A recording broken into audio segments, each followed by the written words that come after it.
Welcome, Sue here with Get to the Farm. Today we'll discuss soil life and how it affects your plants. So let's get right into the creepy crawlies.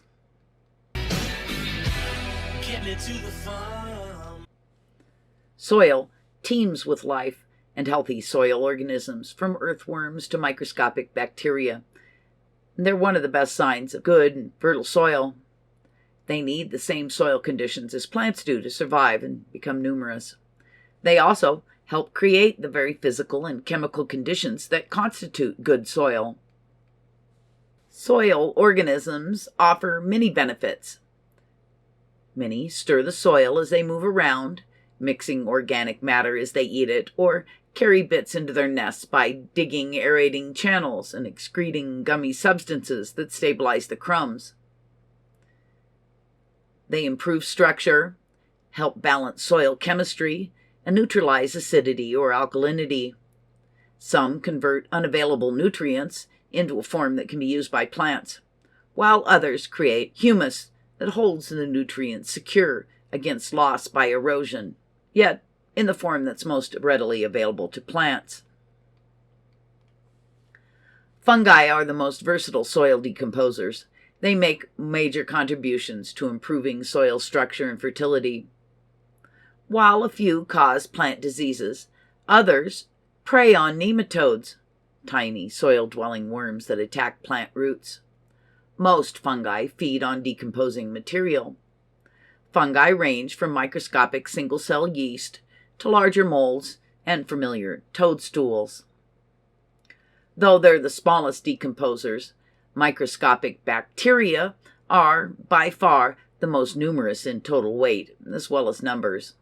They're very simple life forms consisting of only a single cell, and since they divide and reproduce, their numbers can increase and decrease very rapidly. When fresh organic matter is added to the soil, their populations explode, dropping back to lower numbers once the food source shrinks. By encouraging soil life, you can enlist the help of soil organisms in creating and maintaining good tilth. It creates favorable conditions, and these are the same conditions that promote optimal plant growth. So, start by improving soil texture and structure and ensuring good drainage, as we mentioned in our earlier videos. In cultivated soils, food is the main limiting factor. That means you'll need to keep soil abundantly supplied with organic matter to feed the soil life. Correct extreme acidity or alkalinity and keep your soil within a range of 6 to 8 pH. Also make sure that your soil is well supplied with calcium, as this nutrient is needed by most soil organisms, as well as by plants. The indomitable earthworm is the gardener's best friend. Earthworms provide many of the benefits of other soil organisms by digging through the soil as deep as 3 to 6 feet. They open up channels that increase soil aeration. Studies have shown that an increasing number of earthworms in soil is directly related to increased productivity of plants grown in the soil. Use pesticides and fertilizers wisely. Minimize the use of pesticides. Many of these are toxic to soil life as well as whatever insects you're trying to control. Avoid over-fertilizing because an excess of some nutrients will upset the soil's chemical balance, making other nutrients completely unavailable. Test your soil periodically to see which new nutrients are actually needed and whether any have built up to excess. Try to minimize the use of concentrated, fast-acting types of fertilizers, especially synthetic sources of nitrogen, such as ammonia.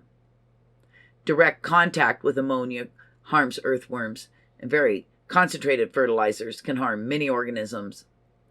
Less concentrated fertilizers, those with lower NPK numbers, and slow-release formulas are safer for beneficial soil organisms. Most organic fertilizers are considered less concentrated.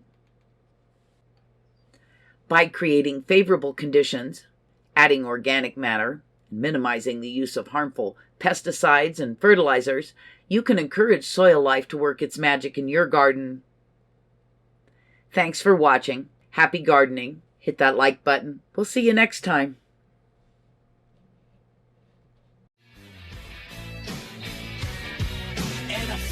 like New York City. Get me to the farm.